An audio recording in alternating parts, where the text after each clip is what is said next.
కాంగ్రెస్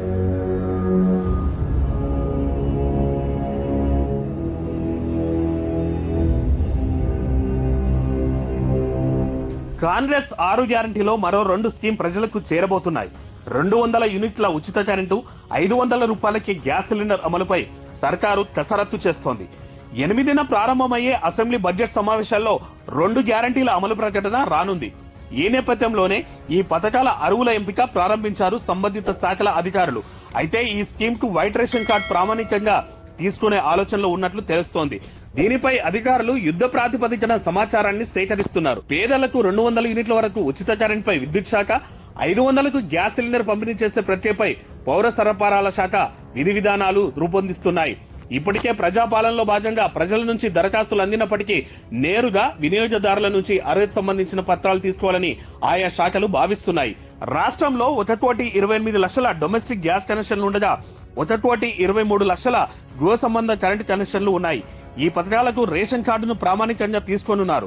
రాష్ట్రంలో జాతీయ ఆహార భద్రతా చట్టం కింద జారీ అయిన ఆహార భద్రతా కార్డులు, రాష్ట్ర ప్రభుత్వం జారీ చేసిన ఆహార భద్రతా కార్డులు కలిపి 90,14,263 రేషన్ కార్డులు ఉన్నాయి. ప్రభుత్వం వీరందరికీ 2 గ్యారంటీలను అమలు చేయాల్సి వస్తే ఎలాంటి అభ్యంతరాలు, నిబంధనలు లేకుండా అమలు చేయాలి. కానీ బీపీఎల్ కుటుంబాలనే అర్హులుగా పరిగణించాలని భావిస్తే మాత్రం గణనీయంగా కోత తప్పదు.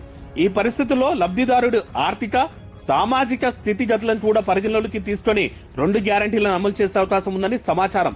ఇప్పటికే వచ్చిన ప్రజాపాలన దరఖాస్తుల ద్వారా లబ్ధిదారుల ఆర్థిక స్థితిగతులను అంచనా వేసే కార్యక్రమం ఓవైపు సాగుతుండగా, విద్యుత్ శాఖ, సివిల్ సప్లై శాఖ తరపున మరోసారి లబ్ధిదారుల ఎంపిక చేసే ప్రక్రియ సాగనున్నట్లు సమాచారం.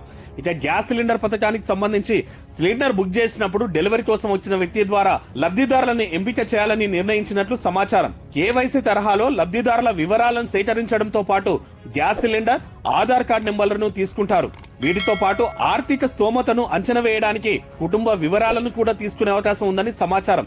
ఇక కరెంటు బిల్లు లెక్కలు తీసుకునేందుకు వచ్చే వ్యక్తి బిల్లు కోసం వచ్చినప్పుడే మీటర్ నెంబర్ యాక్టివేట్ చేయనున్నారు.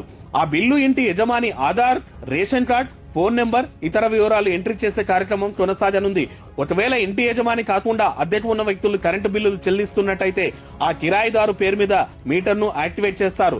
అయితే దీనికి ఇంటి ఓనర్ ఒప్పుకుంటారా లేదా అనేది ఇబ్బందిగా మారే అవకాశం లేకపోలేదు.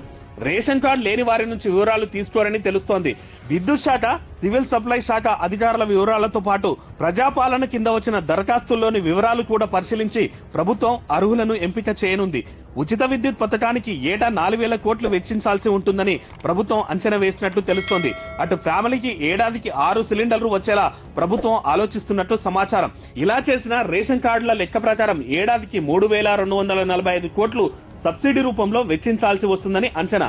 అయితే గత ప్రభుత్వ హయాంలో రేషన్ కార్డుల జారీ లేదని ఎన్నికల ప్రచారంలో కాంగ్రెస్ పార్టీ ఆరోపించింది. ఇప్పుడు రేషన్ కార్డే ప్రామాణికంగా తీసుకుంటామనే మాట వివాదంగా మారే అవకాశం కనిపిస్తోంది. రేషన్ కార్డుల జారీ చేసే వరకు ఈ నిబంధనలు సడలించాలని డిమాండ్ వినిపిస్తోంది. చూడాలి మరి ప్రభుత్వ నిర్ణయం ఎలా ఉండబోతోంది.